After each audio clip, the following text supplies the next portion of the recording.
Breaking news. Jubilee hills లో నామినేషన్ల ఉపసంహరణ గడువు ముగిసింది. నామినేషన్లు విత్డ్రా చేసుకున్నారు 23 మంది. దీంతో జూబ్లీ హిల్స్ బైపోల్ బరిలో 58 మంది అభ్యర్థులు మిగిలారు.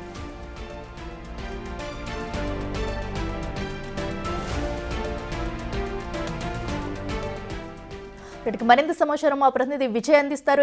విజయ్, చెప్పండి, బైపోల్ ఎలక్షన్ కి సంబంధించి కూడా ఉపసంహరణ అయితే నామినేషన్ ఉపసంహరణ అయితే కంప్లీట్ అయినట్టయితే తెలుస్తుంది. మొత్తంగా ఇప్పటి వరకు 58 మంది అభ్యర్థులు మాత్రమే మిగిలినట్టు తెలుస్తుంది. సో నామినేషన్ విత్డ్రా చేసుకున్న వాళ్ళు పరిస్థితి ఏంటి, డీటెయిల్స్ ఏంటి? అయితే ఇప్పటి వరకు 23 మంది విత్డ్రా చేసుకున్నారు. 58 మంది అయితే బరిలో ఉండగా పూర్తిగా నిన్నటి వరకు చూసుకున్నట్లయితే స్కూటిని అనంతరం చూసుకున్నట్లయితే 81 మంది అభ్యర్థులు ఉండగా అందులో వారు 130 నామినేషన్లు అయితే ఖరారు చేశారు రిటర్నింగ్ అధికారి.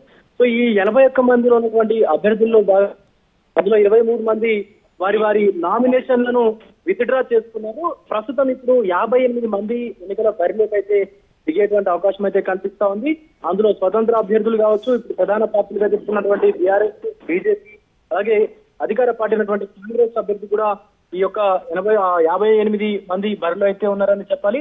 దీనికి సంబంధించి ఇప్పటికే ఎన్నికల అధికారులు కూడా సన్నాహాలు అయితే మొదలు పెట్టారు. పూర్తిగా ఈవీఎం మిషన్లను కూడా తొలి దశ తనిఖీలను కూడా నిర్వహించారు. అవన్నీ కూడా సక్రమంగా పని చేస్తున్నాయా లేదా అన్నటువంటి దానిపైన కూడా పూర్తిగా ఒక కొలిక్కి వచ్చాయా లేదని తీసుకున్నారు. అయితే జూబ్లీ హిల్స్ అసెంబ్లీకి సంబంధించినటువంటి ఉప ఎన్నిక ఏదైతే ఉందో దీనికి వినియోగించబోయేటువంటి ఎలక్ట్రిక్ ఓటింగ్ మిషన్లు మనం చూస్తున్నటువంటి ఈవీఎంలు ఏవైతే ఉన్నాయో గురువారం చాదర్ఘాట్ విక్టోరియా మెమోరియల్ గ్రౌండ్ లో కూడా ఫస్ట్ లెవెల్ చెకింగ్ కూడా చేపట్టారు. ఇప్పటికే ఆ కార్యక్రమాన్ని కూడా జిల్లా ఎన్నికల అధికారి జిహెచ్ఎంసీ కమిషనర్ ఆర్వి కర్ణన్ ఆధ్వర్యంలో అయితే ఇది చెకింగ్ కూడా ఇప్పటికే కంప్లీట్ కూడా అయిపోయింది.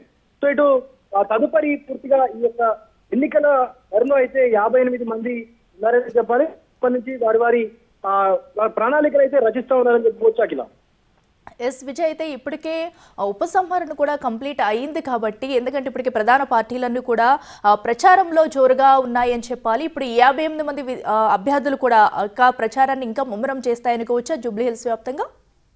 ఖచ్చితంగా, ఎందుకంటే ఇప్పటికే విత్డ్రా సమయం అయిపోయింది, విత్డ్రా సమయం అయిపోయింది. ఇక రానున్నటువంటి టైం ఏదైతే ఇప్పుడున్నటువంటి టైం అనేది ఇది క్రూషియల్ చెప్పుకోవచ్చు. పూర్తిగా ఇప్పటి నుంచి పూర్తిగా అంతా కూడా అభ్యర్థులందరూ కూడా ఇటు ప్రచారం మీదనే ఫోకస్ పెట్టే విధంగా అయితే పనిచేస్తా ఉన్నారు. ప్రతి అభ్యర్థి, అటు కాంగ్రెస్ అభ్యర్థి నవీన్ యాదవ్ కావచ్చు, ఇటు బీజేపీ అభ్యర్థి లంకల దీపక్ రెడ్డి కావచ్చు, బీఆర్ఎస్ అభ్యర్థి మాగంటి సునీతా గోపీనాథ్ కావచ్చు, ప్రతి ఒక్కరు కూడా ఇంటింట జూబ్లీ హిల్స్ నియోజకవర్గం అంతటా కూడా ఇంటింట తిరిగి తమ ఆ పార్టీకే ఓటు వేసి తమని గెలిపించే విధంగా ప్రచారం అయితే చేస్తా ఉన్నారు. ముఖ్యంగా బీఆర్ఎస్ అయితే కాంగ్రెస్ కు సంబంధించినటువంటి లోపాలను ఏవైతే ఉన్నాయో అవన్నీ కూడా ఎత్తి చూపే విధంగా, ప్రజల్లోకి తీసుకెళ్లే విధంగా అయితే ప్రచారాన్ని ముందుకు తీసుకెళ్తా ఉంది. Akhila, right Vijay, thank you. So Jubilee Hills bypoll కి సంబంధించి కూడా నామినేషన్ల ఉపసంహరణ కార్యక్రమం అయితే నేటితో ముగిసింది. అయితే 23 మంది నామినేషన్లు విత్డ్రా చేసుకోగా 58 మంది అభ్యర్థులు మొత్తం కూడా ఈ ఎన్నికల్లో పాల్గొనున్నారు. ఇక రేపటి నుంచి వీరి మొత్తం కూడా ప్రచారం అయితే హోరెత్తించను.